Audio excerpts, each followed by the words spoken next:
நம்ம பந்திப்பூர் போகையில் தான் யானை குறுக்க நின்றுட்டு இருந்துச்சு. சரி ஒரு வழி யானை ஒதுங்கினதுக்கப்புறம் அப்புறம் பந்திப்பூர் வந்து சேர்ந்தோம். பந்திப்பூர் வந்து சேர்ந்ததுக்கப்புறம் ஒரு டீ சாப்பிட்டு போகையில் பார்த்தா அங்கேயும் நிறைய அப்படி யானைகள் எல்லாம் அந்த சாலையோரமாக நின்றுட்டு இருந்துச்சு.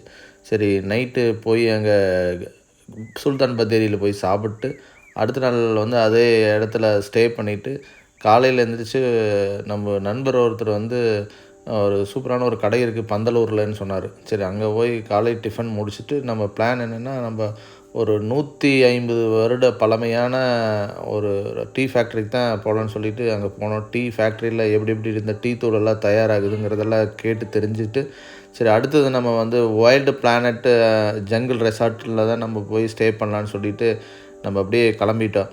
அப்படியே அந்த ஜங்கிள் ரிசார்ட்டு இங்கே தேவாலாலேருந்து ஒரு 15 கிலோமீட்டர் ஒரு டீப்பாக உள்ளக்கு இன்டீரியலாக இருக்குது. அப்படியே ஒரு வழியாக அங்கே போய் சேர்ந்தோம். அடுத்த வீடியோவில் அந்த ஜங்கிள் ரிசார்ட்டை பற்றி